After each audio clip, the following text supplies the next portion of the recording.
Namahaw na ka mo? Dahil pa.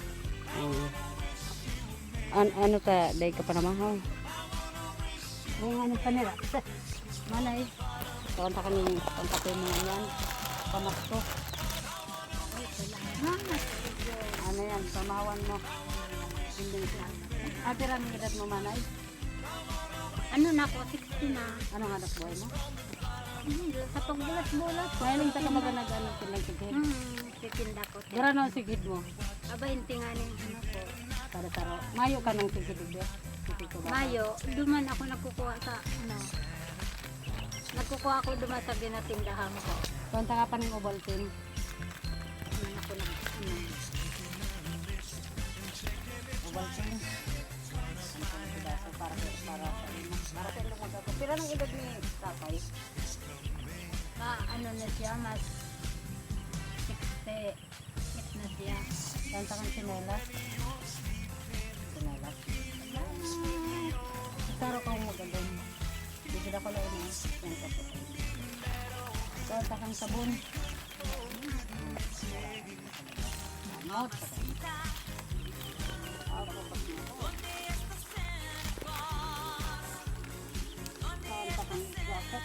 Ano tinda? Ano titinda siya tamuran? Galat mo nga. Tapos, tawan ta kaning ano, ning pa kong ito sa imo nga ning permi ka basog.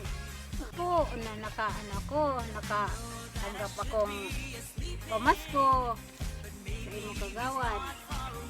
Kaya, pasalamat man ako kay Dakula. Ikaw ng tabang kuya. Ng sinilas, biskwit, sabon, sinilas, Milo. Dakula kong salamat. Mahamot. Dakula ko pasalamat ko.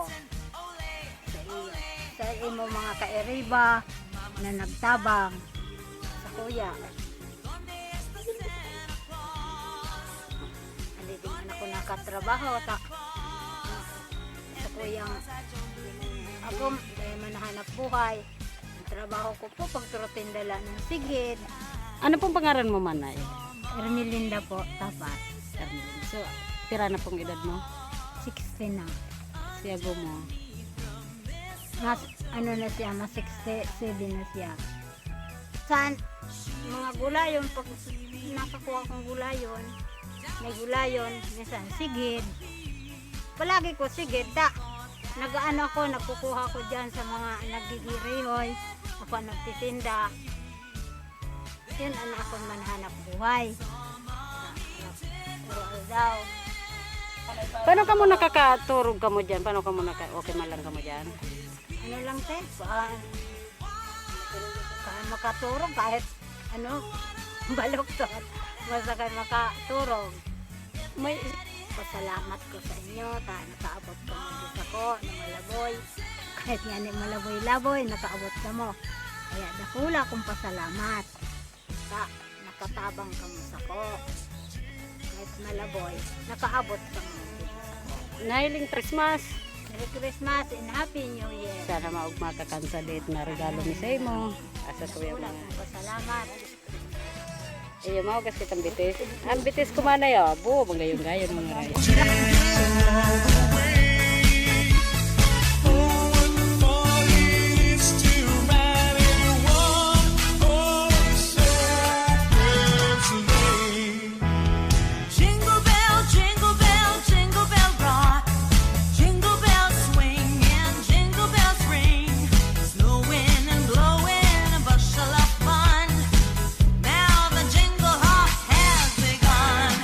Giddy up, jingle horse, pick up those feet.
Listen